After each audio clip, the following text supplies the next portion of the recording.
What's going on, Epic Gamers? It's that time of the year once again when all the developers gather together to show you exactly how they'll be taking your money over the next couple years. This year there was some good, some bad, yeah, this whole presentation was bad, and even some surprises. Let's get a look at what Papa Piggy is looking forward to coming out of E3 2021. First, we gotta start with the big boy. The brainchild of FromSoft creative director Miyazaki and famed author George R. R. Martin, Elden Ring represents a culmination of an entire generation of gaming experience. FromSoft has consistently delivered one of the best games of the year every year they release a game, and this looks to be no different. Featuring the reliable hack-and-slash mechanics of a traditional Souls game, while bringing a more magical Norse-inspired aesthetic, I expect Elden Ring to surprise even the die-hard fans in its scope. It even features some sort of monster capturing mechanic, where you'll be able to take your hardest monsters you face into battle alongside you. R.I.P. Pokemon. Without hyping myself too much, this could turn out to be the Breath of the Wild of the FromSoft universe. Next we got the Microsoft conference, where they showed about 740,000 games, and I'm just guesstimating here. A handful of them piqued my interest. First we got Starfield, coming in hot with some actual cinematics. You can't rely on pre-rendered footage too much, it can be very misleading.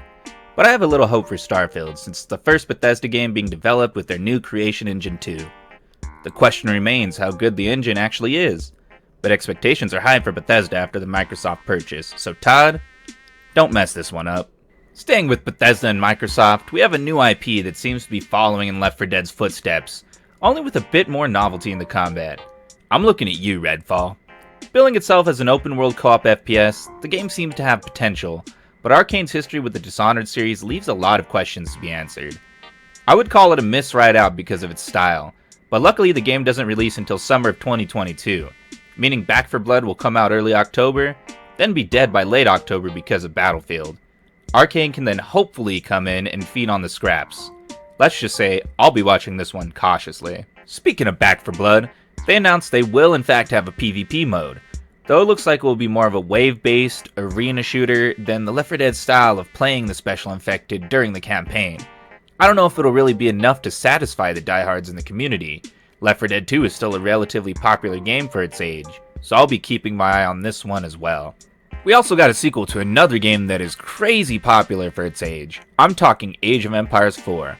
Classic, historic, real-time strategy combat, and it's looking way sexier than it used to.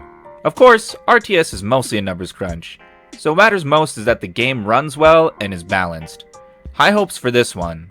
If we're talking about cult franchises being resurrected from the dead, no game fits the bill better than Stalker II. Regarded as the premier Russian post-apocalypse simulator, the game came to impress, showing off gorgeous environments, great VFX, and even a few spooky moments.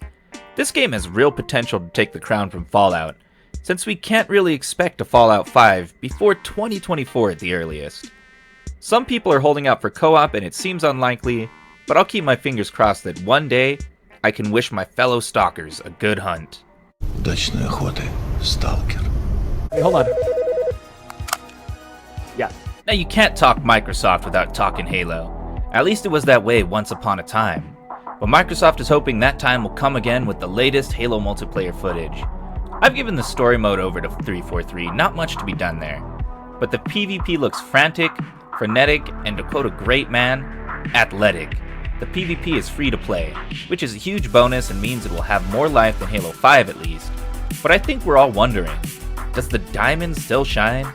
343 has an uphill battle when it comes to making the Master Chief mainstream again, but Halo 6 looks like they're giving it their best shot, for whatever that's worth. Like serious about this game that I need to rush in there and play? I don't care about this game.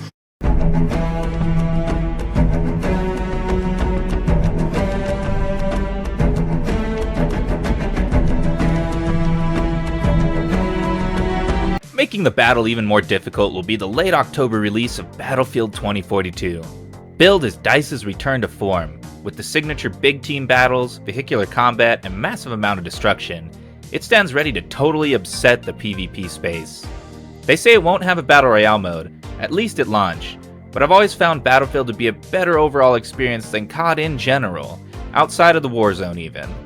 I think people are looking out for something novel in the sea of Battle Royales and CSGO clones, and Battlefield is starting to look like a real snack. There were plenty of other games at the Microsoft conference that deserve a little recognition. We had Psychonauts 2, sequel to Tim Schafer's cult classic coming-of-age platformer.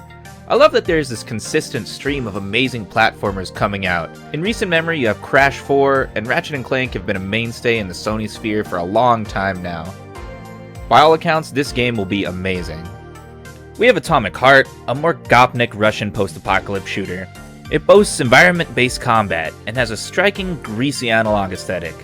I don't know if it'll be a modern classic, but it looks like it'll be a unique, fun experience. We got Party Animals, a hardcore, last man standing, physics-based PvP in the human Fall Flat style, but with cute-ass little animals instead.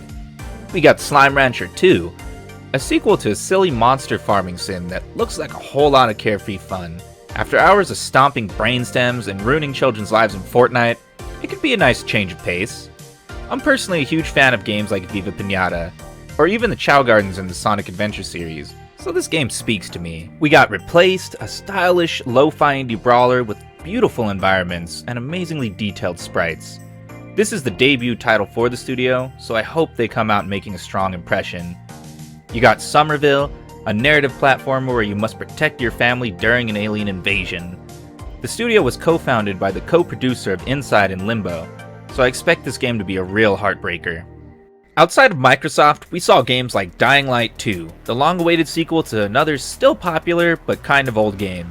The dynamic combat and parkour system allow you to make the city your bitch, and the studio has been slowly perfecting their formula since Dead Island 1.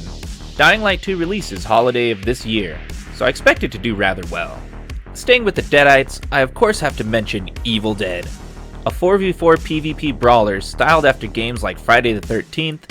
This game has a chance of grabbing a nice size audience for itself if it has enough content, but it will have to watch its back for the ever-present juggernaut of Dead by Daylight. There's also the fact that the developers of this game were responsible for the PC port of the Master Chief Collection, with all the issues that entailed, so this is a title I watch very cautiously. But by far my most anticipated game of E3 is Advance Wars Redeploy. Yeah, I know they look like plastic. Yeah, I know it's a little cartoony. Hey, stop. I know. But if this game does decent, maybe it'll let Nintendo know that there is still interest in this franchise, and maybe it leads to Advance War Extra big-ass Switch version some point down the line. Just let a man dream, okay? Let a man dream. The Koofpocalypse definitely affected the game industry, but Microsoft is playing to win this generation. There are plenty of games to be excited for from E3. What are you most excited for? Let me know in the comments. Anyway, be sure to subscribe if you like this video. Take care, ladies and lads.